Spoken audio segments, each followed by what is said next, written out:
بسم اللہ الرحمن الرحیم اردو البم کے معزز سامعین السلام علیکم۔ ایک روز رسول اللہ صلی اللہ علیہ وسلم جب مسجد نبوی کے قریب سے گزر رہے تھے تب وہاں قبیلہ تئی سے گرفتار قیدیوں میں سے کچھ لوگ موجود تھے۔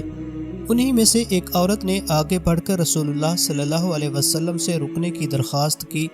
اور اپنی طرف متوجہ کرتے ہوئے یوں کہنے لگی کہ مجھے دیکھیے، میں اپنے قبیلہ تئی کے سابق سردار حاتم تائی کی بیٹی ہوں اور قبیلے کے موجود سردار عدی بن حاتم کی بہن ہوں۔ میرا باپ ملک عرب کا انتہائی سخی اور مہمان نواز اور مہربان ترین انسان تھا، جس کی سخاوت اور فیاضی اور انسان دوستی و ہمدردی ضرب المثل تھی، لیکن وہ تو اب اس دنیا میں نہیں رہا اور میرا بھائی بھی اس وقت بہت دور ہے۔ وقت بدل چکا، حالات بدل گئے، سبھی کچھ بدل گیا۔ اے اللہ کے رسول، مجھے دیکھیے، میں آپ کے سامنے کھڑی ہوں، صفانہ، حاتم تائی کی بیٹی۔ میرا باپ جو ہمیشہ مجبور و لاچار لوگوں کی مدد کیا کرتا تھا، بے آسرا اور بے ٹھکانہ لوگوں کو ٹھکانہ فراہم کیا کرتا تھا، آج میں اس کی بیٹی خود مجبور ہوں، لاچار ہوں اور بے ٹھکانہ ہوں۔ رسول اللہ صلی اللہ علیہ وسلم اس کی گفتگو سے بہت زیادہ متاثر ہوئے، اور چونکہ اس کا باپ انتہائی سخی انسان تھا اور ظاہر ہے کہ سخاوت و مہربانی، مہمان نوازی اور انسان دوستی یہ سب کچھ تو یقیناً اعلیٰ ترین اخلاق میں سے ہے، لہٰذا آپ نے اس کی اس خوش اخلاقی کا لحاظ کیا، اور جب اس کی خوش اخلاقی کا لحاظ کیا تو پھر مزید یہ کہ آپ نے اس کی اس بیٹی کا بھی لحاظ کیا کہ عظیم باپ کی عظیم بیٹی ہے، اور پھر آپ نے اس کے ساتھ خوب اکرام کا معاملہ فرماتے ہوئے اسے بہت سے تحائف عنایت فرمائے، نیز اس کے لیے آزادی اور اسے قید سے رہائی کا اعلان بھی فرمایا۔ رسول اللہ صلی اللہ علیہ وسلم کی طرف سے اس انعام و اکرام اور حسن سلوک اور پھر اپنی رہائی کی خوشخبری سننے کے بعد اس نے نہایت گرم جوشی کے ساتھ آپ صلی اللہ علیہ وسلم کا شکریہ ادا کیا۔ البتہ اس موقع پر اس نے اس بات کا عملی ثبوت پیش کیا کہ وہ واقعی ایک عظیم باپ کی عظیم بیٹی تھی۔ وہ اس طرح کہ رسول اللہ صلی اللہ علیہ وسلم کی طرف متوجہ ہوتے ہوئے وہ یوں کہنے لگی، اے اللہ کے رسول، میں اکیلی آزاد ہو جاؤں اور یہاں سے اپنے علاقے کی طرف چلتی بنوں، جبکہ یہ میرے قبیلے والے سبھی لوگ یہاں قید و بند کی صعوبتیں برداشت کرتے رہیں، میں ایسا نہیں کر سکتی، لہٰذا یا تو میں بھی انہی کے ساتھ یہاں مسلسل قید میں ہی رہوں گی، اور یا یہ کہ سب میرے ہمراہ جائیں گے۔ اپنے قبیلے والوں کے لیے اس کا یہ جذبہ اور ان کے لیے یہ اس قدر خلوص اور وفا دیکھ کر رسول اللہ صلی اللہ علیہ وسلم مزید متاثر ہوئے، اور تب آپ نے ان سبھی کی رہائی کا حکم صادر فرمایا، جس کا نتیجہ یہ ہوا کہ اب صفانہ سمیت قبیلہ تئی سے تعلق رکھنے والے یہ تمام افراد مسلمان ہو گئے، اور یوں نبی کریم صلی اللہ علیہ وسلم رحمت دو عالم کی خوش اخلاقی، انسان دوستی اور بے مثال حسن سلوک کی بدولت یہ لوگ دین برحق کی نعمت سے مالا مال ہونے کے بعد مدینہ منورہ سے اپنے علاقے کی جانب روانہ ہو گئے۔ صفانہ نے اپنے گھر پہنچنے کے بعد بہت جلد وہاں سے ملک شام کی طرف رخت سفر باندھا، اور وہاں پہنچنے کے بعد اس نے اپنے بھائی عدی بن حاتم سے ملاقات کی اور اسے رسول اللہ صلی اللہ علیہ وسلم کے اعلیٰ اخلاق اور بے مثال حسن سلوک کے بارے میں، نیز اپنے قبول اسلام کے بارے میں بھی مطلع کیا۔ نیز اس موقع پر اس نے نہایت اصرار اور گرمجوشی کے ساتھ اسے بھی دین برحق قبول کر لینے کا مشورہ دیا۔ چنانچہ بہن کے اس مخلصانہ مشورے پر عمل کرتے ہوئے وہ ملک شام سے سفر کرتا ہوا مدینہ پہنچا، جہاں اسے رسول اللہ صلی اللہ علیہ وسلم کی خدمت میں حاضری اور دین اسلام کے بارے میں معلومات حاصل کرنے کا موقع ملا، جس کے نتیجے میں وہ مسلمان ہو گیا، اور یوں وہ محض عدی بن حاتم سے اب رسول اللہ صلی اللہ علیہ وسلم کے صحابی حضرت عدی بن حاتم رضی اللہ تعالی عنہ بن گئے۔ اب ان کے شب و روز رسول اللہ صلی اللہ علیہ وسلم کی خدمت میں گزرنے لگے، جہاں وہ نہایت ذوق و شوق کے ساتھ ہمہ وقت آپ سے فیض اور تحصیل علم دین میں مشغول و منہمک رہنے لگے۔ رسول اللہ صلی اللہ علیہ وسلم اور آپ کے جانثار صحابہ کرام رضوان اللہ علیہم اجمعین کو سالہ سال سے مشرکین مکہ کی جانب سے جارحیت اور مخالفت کا سامنا تھا۔ وقتاً فوقتاً مختلف جنگوں کے بعد بالآخر سن 8 ہجری میں فتح مکہ کا یادگار اور تاریخی واقعہ پیش آیا، جو کہ حق و باطل کے درمیان فیصلہ کن مرحلہ ثابت ہوا، جس کے نتیجے میں مشرکین مکہ کی تمام تر شان و شوکت داستان ماضی بن کر رہ گئی۔ اس فتح مبین کے بعد مشرکین مکہ کی طرف سے چند معمولی جھڑپوں کے سوا باقاعدہ کوئی بڑی مشکل پیش نہیں آئی، لیکن مشرکین مکہ کی طرف سے اب اس بے فکری اور یکسوئی حاصل ہو جانے کے بعد جلد ہی یعنی اگلے ہی سال سن 9 ہجری میں ایک اور بڑی آزمائش سامنے کھڑی ہوئی۔ وہ یہ کہ رسول اللہ صلی اللہ علیہ وسلم کو اور مسلمانوں کو مسلسل اس قسم کی خبریں موصول ہونے لگی کہ روئے زمین کی سب سے بڑی قوت یعنی سلطنت روم نے مسلمانوں پر جلغار کرنے اور انہیں ہمیشہ کے لیے نیست و نابود کر دینے کا قطعی فیصلہ کر لیا، اور اس مقصد کے لیے ملک شام کی سرحدوں پر تبوک نامی مقام پر ان کا بہت بڑا لشکر جمع ہو چکا ہے۔ یہ خبر مسلمانوں کے لیے انتہائی تشویش کا باعث بنی۔ رسول اللہ صلی اللہ علیہ وسلم نے اپنے جانثار ساتھیوں کو تیاری کا حکم دے دیا۔ غزوہ تبوک جو کہ آپ صلی اللہ علیہ وسلم کی حیات طیبہ میں آخری غزوہ ثابت ہوا تھا، اس موقع پر کچھ ایسے حالات و واقعات پیش آئے جو اس سے قبل کسی غزوے کے موقع پر پیش نہیں آئے تھے، اور اسی وجہ سے یہ غزوہ بہت زیادہ اہمیت اختیار کر گیا تھا۔ مثلا یہ کہ یہ جنگ اس دور میں تمام روئے زمین کی سب سے بڑی اور نہایت خطرناک قوت یعنی سلطنت روم کے خلاف لڑی جانے والی تھی۔ اس سے قبل جتنے غزوات پیش آئے تھے وہ سب مشرکین عرب کے خلاف لڑے گئے تھے، اگرچہ چند غزوات یہود سے جو جزیرۃ العرب میں ہی آباد تھے، لہٰذا زبان، لب و لہجہ، رہن سہن نیز فنون حرب وغیرہ کے لحاظ سے وہ کافی حد تک مقامی عرب باشندوں جیسے ہی تھے۔ مقصد یہ کہ گزشتہ تمام جنگوں کے موقع پر اگرچہ عقیدہ ایمان کے لحاظ سے تو ظاہر ہے کہ مسلمانوں میں اور ان کے مد مقابل دشمنوں میں زمین و آسمان کا فرق تھا، البتہ زبان، لب و لہجہ، فنون حرب اور سامان جنگ وغیرہ کے لحاظ سے دونوں میں مکمل مماثلت تھی۔ جو اسلحہ مسلمانوں کے پاس تھا وہی دشمن کے پاس بھی تھا، جنگ لڑنے کے جو طریقے مسلمانوں کے تھے وہی دشمن کے بھی تھے، جو زبان مسلمان بولتے تھے وہی زبان دشمن بھی بولتے تھے۔ البتہ فرق صرف تعداد کا تھا، یعنی سامان جنگ کی نوعیت میں تو اگرچہ مماثلت تھی لیکن تعداد میں بہت فرق تھا۔ مسلمانوں کی تعداد ہمیشہ کم رہی ہے جبکہ دشمن ہمیشہ بڑے لشکر جرار کے ہمراہ یلغار کرتا رہا۔ مسلمانوں کو ہمیشہ سامان جنگ کی قلت درپیش رہی جبکہ دشمن کے پاس ہمیشہ سامان جنگ نیز ہر قسم کے اسباب و وسائل کی خوب فراوانی رہی تھی۔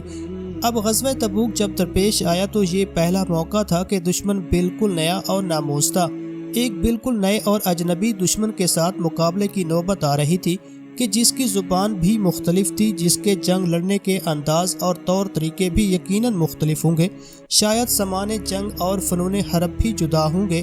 رسول اللہ صلی اللہ علیہ وسلم کے جانثار صحابہ اکرام رضوان اللہ علیہم اجمعین ایمانی کیفیت کے لحاظ سے جن بلندیوں پر فیض تھے، یقیناً اس میں کسی شک و شبہ کی قطعاً کوئی گنجائش نہیں تھی، لیکن یہ بھی تو حقیقت ہے کہ وہ کوئی آسمانی مخلوق نہیں تھے، وہ بھی گوشت پوشت کے انسان ہی تھے، لہٰذا یہ تمام باتیں ان کے لیے بھی یقیناً پریشانی کا باعث تھیں۔ یہ سفر بہت زیادہ طویل تھا، مدینہ سے تبوک تک مسافت بہت زیادہ تھی اور راستہ کافی دشوار گزار بھی تھا، سفری سہولتوں کا فقدان تھا۔ اس سے قبل کسی غزوے کے موقع پر اس قدر طویل سفر کی نوبت نہیں آئی تھی۔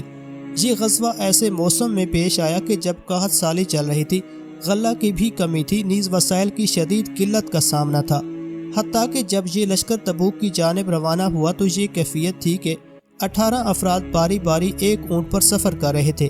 یوں یہ طویل فاصلہ طے کیا گیا۔ سخت گرمی کا موسم تھا، گرمی کی شدت کی وجہ سے منافقین ایک دوسرے کو یوں کہتے پھر رہے تھے، اس قدر شدید گرمی میں مت سفر کرنا، جیسا کہ قرآن کریم میں ارشاد ہے، یعنی یہ منافقین یوں کہتے ہیں کہ گرمی میں مت نکلو۔ اس پر اللہ سبحانہ و تعالیٰ کی جانب سے ان کے لیے یہ شدید وعید نازل ہوئی، یعنی اے نبی آپ کہہ دیجئے کہ جہنم کی آگ تو بہت زیادہ گرم ہے۔ کاش وہ سمجھتے، مطلب یہ کہ کاش وہ اس بات کو سمجھتے کہ دنیا کی جس گرمی سے بچنے کی خاطر وہ اللہ اور رسول کے حکم کی خلاف ورزی کے مرتکب ہو رہے ہیں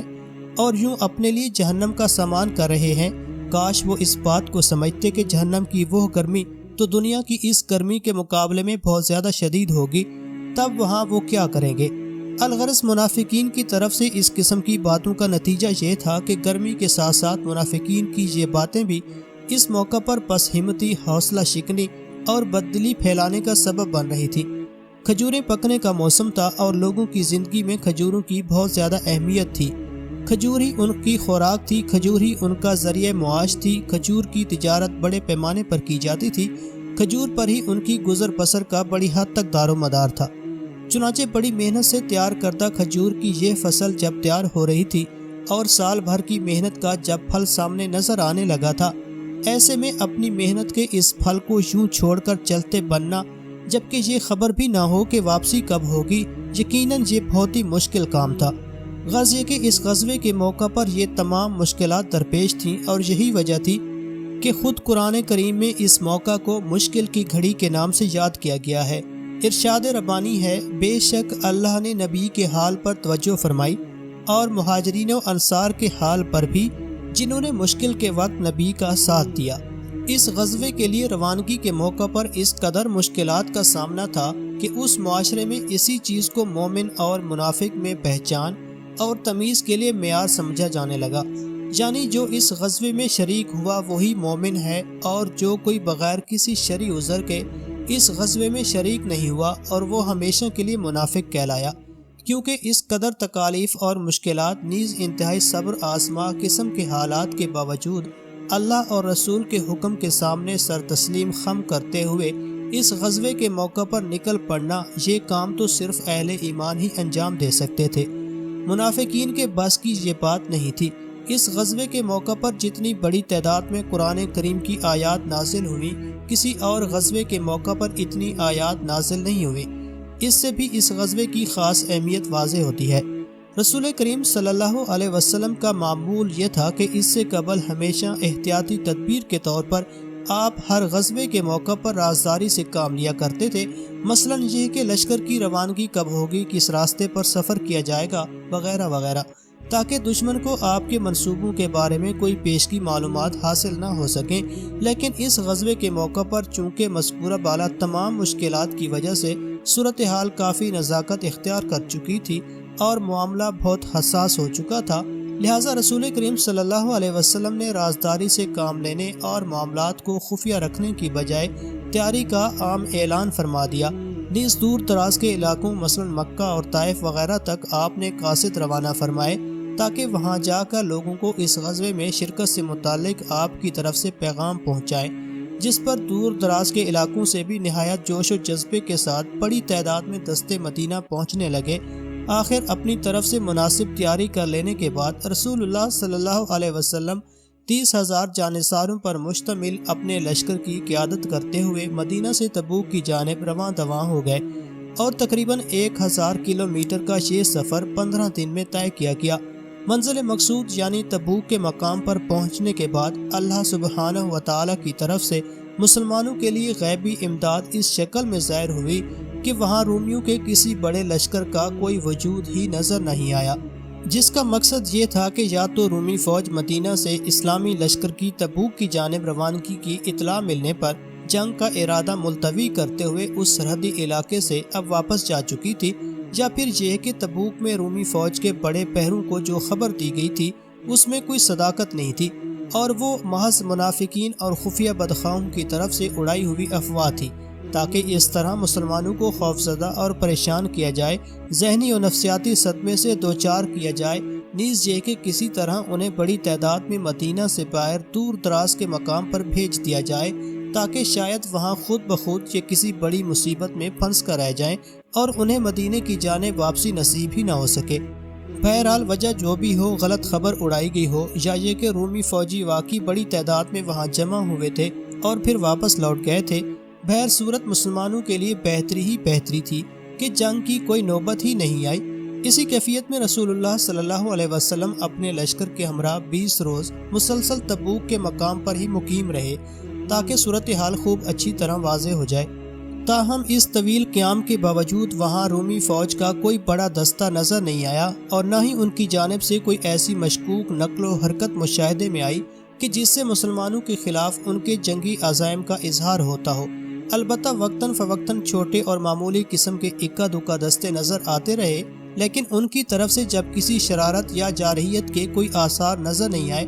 تو آپ صلی اللہ علیہ وسلم نے بھی ان کے ساتھ چھیڑ چھاڑ اور تصادم سے گریز کیا، جس سے یقیناً آپ صلی اللہ علیہ وسلم کی صلح پسندی ظاہر ہوتی ہے۔ آخر آپ نے واپسی کا فیصلہ فرمایا اور پھر تبوک سے مدینے کی جانب سفر کرتے ہوئے آپ اپنے جانثار ساتھیوں سمیت بخیر و عافیت ماہ رجب سن 9 ہجری میں مدینہ منورہ واپس پہنچ گئے۔ یہ سفر کل 50 دن کا تھا، جس میں سے 20 دن تبوک میں قیام رہا، جبکہ باقی 30 دن آمد رفت میں صرف ہوئے تھے۔ غزوہ تبوک کے موقع پر اگرچہ مسلمانوں کو بہت زیادہ مشکلات اور ظاہری و نفسیاتی ہر قسم کی پریشانیوں سے دوچار ہونا پڑا تھا، حتیٰ کہ انہی مشکلات کی وجہ سے یہ غزوہ مومنین اور منافقین کے مابین تمیز اور پہچان کا معیار بن گیا۔ تاہم نتائج کے اعتبار سے یہ غزوہ مسلمانوں کے حق میں بہت ہی بہتر اور انتہائی مفید ثابت ہوا۔ مثلا یوں کہ اس غزوے کے موقع پر اگرچہ مشکلات تو بہت زیادہ درپیش تھیں، لیکن منزل مقصود یعنی تبوک پہنچنے کے بعد نہ تو کوئی دشمن نظر آیا اور نہ ہی کسی جنگ کی نوبت آئی۔ اس طرح اللہ سبحانہ و تعالیٰ کی طرف سے مسلمانوں کے لیے غیبی امداد کا انتظام اور بے فکری اور مسرت کا سامان کیا گیا تھا۔ وہاں جزیرۃ العرب اور سلطنت روم کے مابین اس سرحدی علاقے میں بڑی تعداد میں ایسے جنگجو قبائل آباد تھے کہ جو اگرچہ عرب تھے لیکن وہ مذہبی طور پر نصرانی تھے، نیز سیاسی طور پر وہ سلطنت روم کے زیر اثر بھی تھے، یعنی عرب ہونے کے باوجود وہ رومیوں کے ہم مذہب بھی تھے اور ان کے زیر اثر بھی تھے، اور اسی وجہ سے ان کی تمام تر وفاداریاں بھی رومیوں کے ساتھ ہی تھیں، غرض یہ کہ دینی، سیاسی اور اقتصادی ہر لحاظ سے رومیوں کے ہی ساتھی اور ہم نوا تھے۔ لیکن اب رسول اللہ صلی اللہ علیہ وسلم کی وہاں تشریف آوری اور 20 روزہ قیام کے موقع پر ان میں سے متعدد قبائل کے سرکردہ افراد اور رہنما آپ کی خدمت میں از خود حاضر ہوئے اور اپنی طرف سے مسلمانوں کے خلاف ہر قسم کی جارحیت سے باز رہنے کا یقین دلاتے ہوئے صلح کی خواہش نیز جذبہ خیر سگالی کا اظہار فرمایا۔ یہ بات مسلمانوں کے لیے یقیناً باعث مسرت تھی۔ مدینہ اور اس کے مضافات میں اب تک منافقین کی بڑی تعداد موجود تھی، جو کہ چھپے ہوئے دشمن اور آستین کے سانپ کی حیثیت رکھتے تھے۔ مسلمانوں کی ان بڑھتی ہوئی فتوحات سے وہ انتہائی نالاں اور رنجیدہ دین اسلام اور پیغمبر اسلام کو نقصان پہنچانے کے لیے ہمیشہ موقع کی تلاش میں رہتے تھے۔ پہلے وہ مشرکین مکہ کے ساتھ مل کر مسلمانوں کے خلاف سازشوں کے تانے بانے بننے میں مصروف رہتے تھے۔ اب مزید یہ کہ انہوں نے مسلمانوں کے ایک اور بڑے دشمن اور روئے زمین کی بہت بڑی قوت یعنی سلطنت روم کے ساتھ بھی خفیہ تعلقات استوار کر لیے تھے۔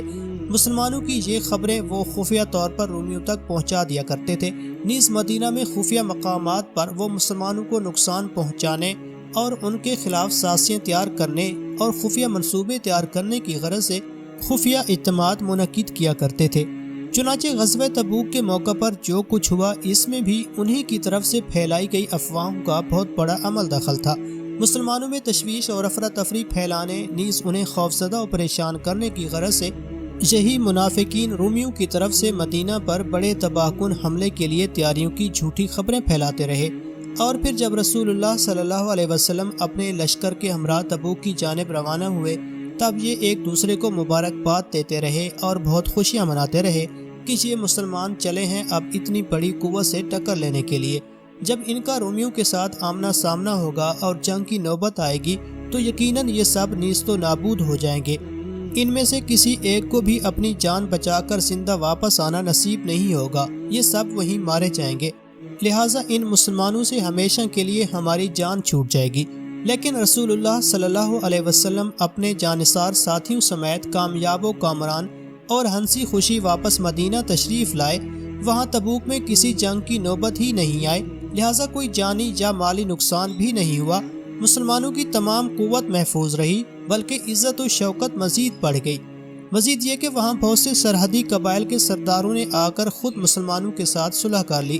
اپنی طرف سے وفاداری اور عدم جارحیت کا یقین دلایا اور خیر سگالی کا اظہار کیا۔ جو مسلمانوں کے لیے یہ سفر تو بہت زیادہ کامیاب اور مفید ثابت ہوا۔ یہ صورتحال ان منافقوں اور بدخواہوں کے لیے بڑے صدمے کا باعث بنی، ان کے دل مرجھانے لگے، یوں ان کے ناپاک عزائم خاک میں مل گئے، ان کے حوصلے پست ہو گئے، جبکہ مسلمانوں کے حوصلے مزید بلند ہو گئے۔ سن 9 ہجری میں غزوہ تبوک سے کامیاب و کامران اور ہنسی خوشی واپسی کے فوری بعد رسول اللہ صلی اللہ علیہ وسلم کی صاحبزادی حضرت ام کلثوم رضی اللہ تعالیٰ عنہا اس جہان فانی سے کوچ کر گئیں۔ تمام مسلمانوں کے لیے عموماً اور آپ صلی اللہ علیہ وسلم کے لیے خصوصاً ایک باپ کی حیثیت سے فطری اور طبی طور پر یہ بہت زیادہ رنج اور صدمے کا باعث بنی، جبکہ اس سے بھی محض 1 سال قبل ہی آپ صلی اللہ علیہ وسلم کی بڑی صاحبزادی حضرت زینب رضی اللہ تعالی عنہا کا بھی انتقال ہو چکا تھا، اور اس سے بھی پہلے ماہ رمضان سن 2 ہجری میں عین غزوہ بدر کے روز آپ صلی اللہ علیہ وسلم کی دوسرے نمبر کی صاحبزادی یعنی حضرت رقیہ رضی اللہ تعالی عنہا بھی انتقال کر چکی تھی۔ یوں رسول اللہ صلی اللہ علیہ وسلم کی 4 صاحبزادیوں میں سے یہ 3 صاحبزادیاں خود آپ صلی اللہ علیہ وسلم کی حیات طیبہ کے دوران اور آپ صلی اللہ علیہ وسلم کی آنکھوں کے سامنے اور عین جوانی کی عمر میں اس جہان فانی سے کوچ کر گئیں۔ اللہ تعالیٰ جنت الفردوس میں ان کے درجات بلند فرمائے اور ہمیں اللہ تعالیٰ اپنے خاص فضل و کرم سے وہاں جنت الفردوس میں اپنے حبیب صلی اللہ علیہ وسلم اور نیز آپ صلی اللہ علیہ وسلم کی آل اور تمام صحابہ کرام رضوان اللہ علیہم اجمعین کی صحبت و معیت عطا فرمائے۔